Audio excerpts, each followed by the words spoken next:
इस कहानी को अंत तक सुनिए, आपको बहुत पसंद आएगी। दोस्तों, घर के आंगन में बैठी हुई पसीना पोंछ रही थी। मेरा नाम सुनीता है और मेरी उम्र 50 पार कर चुकी थी और अब मेरी दुनिया मेरी बेटी पूजा और उसके बच्चों तक सिमट गई थी। पति को गुजरे कई साल हो चुके थे। पूजा की शादी को 2 साल हो गए थे। जब भी वह मायके आती, उसका पति अर्जुन भी उसके साथ आता। अर्जुन लंबा, गठीला, हल्की भूरी आंखों वाला युवक था।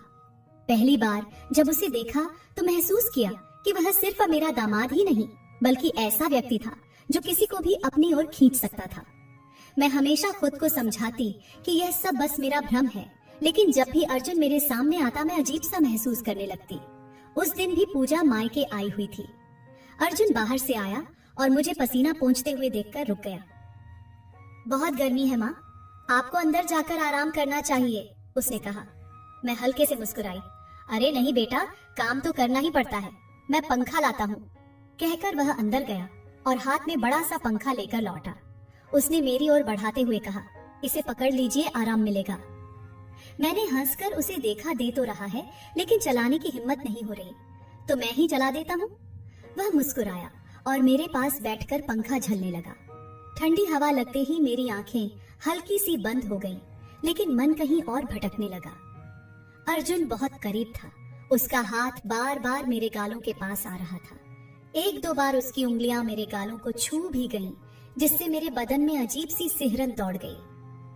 आप थक गई होंगी, अर्जुन ने धीरे से कहा। मैंने नजरें चुरा ली और उठने लगी, लेकिन उसने हल्के से मेरा हाथ पकड़ लिया। आपको आराम करना चाहिए माँ। उसके शब्दों में कुछ ऐसा था जिससे मेरा दिल और तेज धड़क उठा। शाम को अचानक घने बादल छा गए और बारिश शुरू हो गई।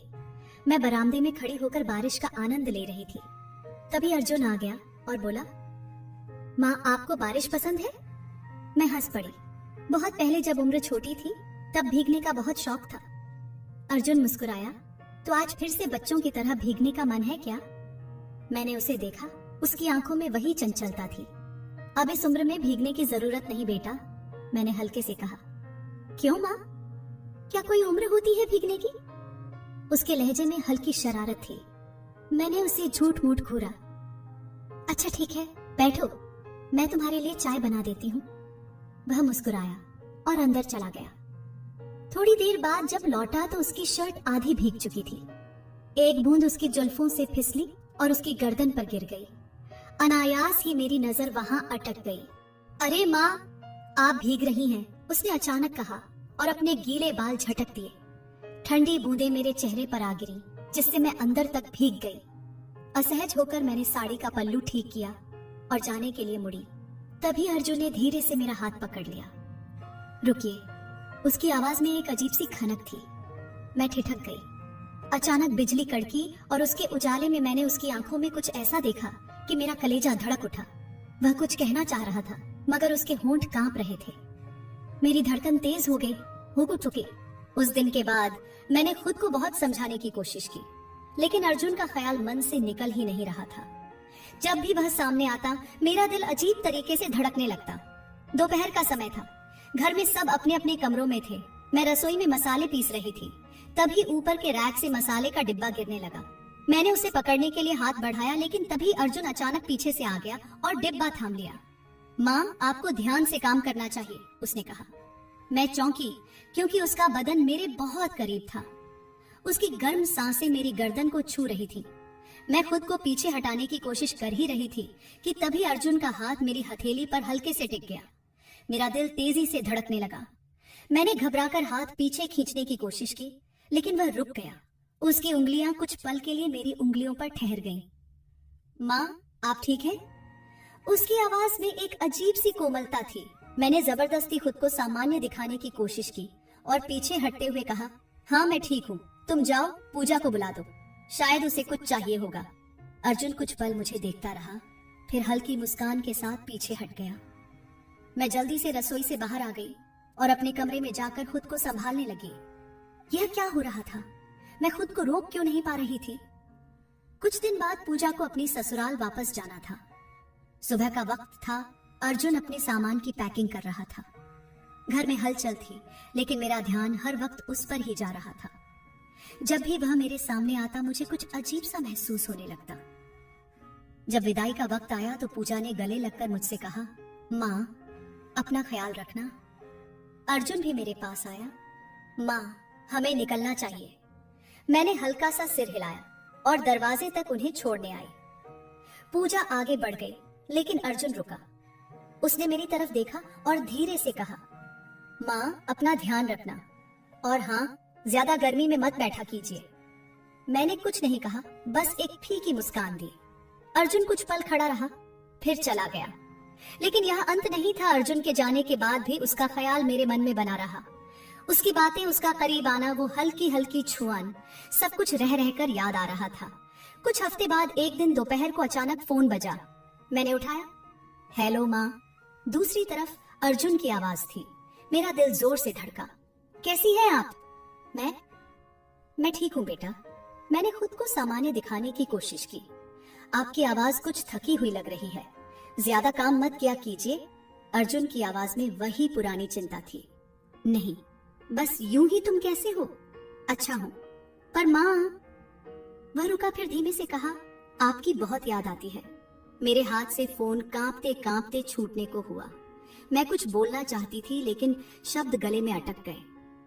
आप चुप क्यों हैं? अर्जुन ने पूछा। कुछ नहीं, तुम अपना ध्यान रखना बेटा। मैंने किसी तरह खुद को संभालते हुए कहा और जल्दी से फोन काट दिया। लेकिन अब मैं खुद को और झूठ नहीं बोल सकती थी। कुछ था जो मुझे अर्जुन की तरफ खींच रहा था और अब यह सिर्फ एक भावनात्मक लगाव नहीं रह गया था।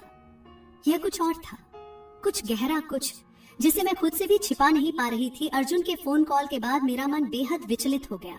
रात भर करवटें बदलती रही। मन में अजीब सी हलचल थी। क्या यह सिर्फ एक स्नेह था या फिर कुछ और? सुबह उठी तो लगा जैसे सब बदल चुका हो। सूरज वैसा ही था, घर वैसा ही था, लेकिन मेरा मन नहीं। हर काम करते वक्त अर्जुन का चेहरा आंखों के सामने आ जाता। उसकी आवाज, उसकी बातें, वो छू भर जाने वाली हल्की सी झंझनाहट, सब कुछ दिलो दिमाग पर छाया हुआ था। कुछ दिन बाद गांव में एक बड़ा धार्मिक उत्सव था। पूजा और अर्जुन को भी बुलाया गया था। मैं उन्हें देखने के लिए बेचैन थी, लेकिन खुद को समझा रही थी कि ये गलत है। त्योहार के दिन पूजा और अर्जुन सुबह सुबह ही आ गए। पूजा तो घर के कामों में लग गई, लेकिन मेरी नजरें अनायास ही अर्जुन को ढूंढ रही थीं।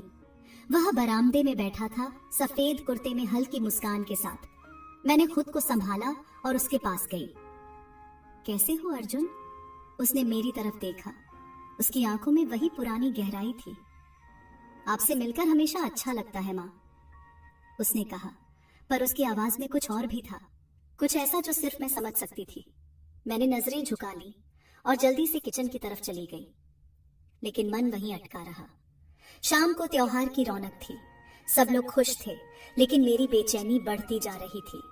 पूजा अपने दोस्तों के साथ व्यस्त थी और अर्जुन बरामदे में अकेला खड़ा था। मैं वहां से गुजरी तो उसने धीरे से मेरा नाम लिया, माँ। मैं रुक गई। आप मुझसे दूर क्यों भाग रही हैं? मेरे पैरों के नीचे जमीन खिसक गई। मैं क्या जवाब देती? ऐसा कुछ नहीं है, मैंने धीमी आवाज में कहा। अर्जुन ने एक कदम आगे बढ़ाया। अगर ऐसा कुछ नहीं है तो मेरी तरफ देखिए और कहिए कि मैं गलत सोच रहा हूँ। मैंने हिम्मत करके उसकी आंखों में देखा। वह नजरों से मुझे पढ़ रहा था, जैसे मेरे भीतर छुपे हर एहसास को जान चुका हो। मैंने कुछ कहने के लिए होंठ खोले, लेकिन आवाज नहीं निकली। अर्जुन ने हल्के से मेरा हाथ थामा। आप भी महसूस करती है ना माँ? उसके शब्दों ने मेरे अंदर कुछ तोड़ दिया। मैं चाहकर भी खुद को रोक नहीं पा रही थी। बाहर लोग हंस रहे थे, ढोल नगाड़े बज रहे थे, पर यहाँ मेरे और अर्जुन के बीच कुछ ऐसा था जो दुनिया की हर आवाज को दबा चुका था। उस रात त्योहार की हलचल खत्म हो चुकी थी। सब अपने अपने कमरों में सो चुके थे, लेकिन मेरी आंखों में नींद नहीं थी। मैं बरामदे में बैठी थी, हल्की ठंडी हवा चल रही थी और मन के भीतर एक तूफान उमड़ रहा था। तभी मैंने महसूस किया कि कोई आहट हुई। मैंने नजर उठाई। अर्जुन दरवाजे के पास खड़ा था। हल्की रोशनी में उसकी आंखें और भी गहरी लग रही थीं। अब भी जाग रही है माँ? उसने धीमे से पूछा। मैंने सिर हिलाया। नींद नहीं आ रही थी। अर्जुन कुछ पल चुप रहा, फिर मेरे पास आकर बैठ गया। मैं बेचैन हो उठी, लेकिन खुद को संयमित रखा। आप मुझसे भाग रही हैं माँ? पर क्यों? उसकी आवाज में शिकायत थी। मैंने उसे देखा। अर्जुन, कुछ रिश्तों की एक सीमा होती है जिसे लांघा नहीं जा सकता, लेकिन जब दिल की बात आ जाए तो क्या सीमा मायने रखती है? उसने धीरे से मेरा हाथ पकड़ लिया। एक झुरझुरी सी मेरे शरीर में दौड़ गई। मैंने हाथ खींचने की कोशिश की, लेकिन वह धीरे से बोला, अगर आपको लगता है कि यह गलत है तो मेरी आंखों में देखकर कहिए कि आप कुछ महसूस नहीं करती। मैंने कोशिश की, लेकिन शब्द गले में अटक गए। अर्जुन की उंगलियां अब भी मेरी हथेली पर टिकी थी। माँ, आप सिर्फ पूजा की माँ नहीं हैं, आप एक औरत भी हैं। उसकी आवाज में सच्चाई थी। मैंने झटके से हाथ पीछे खींच लिया और खड़ी हो गई। बस अर्जुन, यह जो भी है इसे यहीं खत्म करो। मैं तुम्हारी माँ के समान हूँ। अर्जुन ने एक लंबी सांस ली और धीरे से मुस्कुराया। अगर यह सच होता तो आपके हाथ कांपते नहीं जब मैं उन्हें छूता? आपके दिल की धड़कनें तेज नहीं होती जब मैं पास आता? मैंने कुछ नहीं कहा, मैं बोल ही नहीं पाई। अर्जुन ने एक आखिरी बार मेरी ओर देखा और धीरे से कहा, मैं जा रहा हूँ माँ, लेकिन आप खुद से मत भागिए, अपने दिल से मत भागिए। वह चला गया।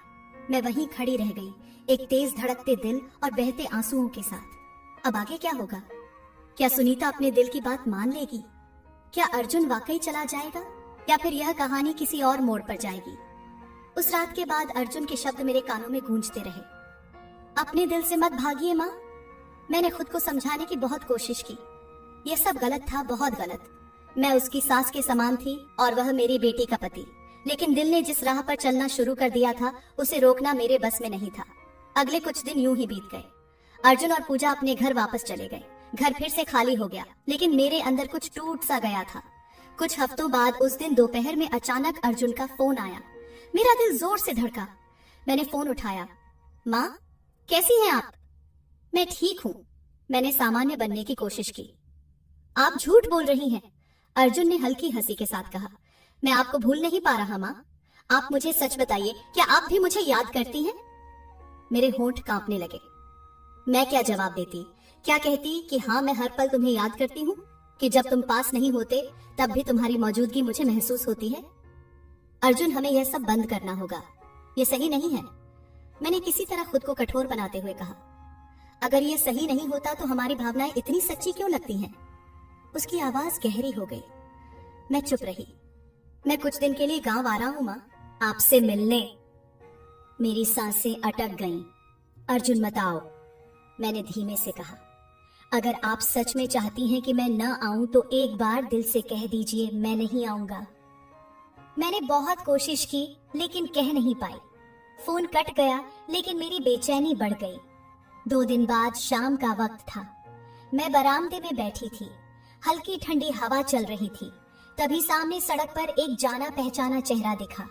अर्जुन। वह मेरी तरफ बढ़ रहा था, उसी आत्मविश्वास के साथ। मैं चाहकर भी नजरें नहीं फेर पाई। कैसी है माँ? तुम यहाँ क्यों आए हो?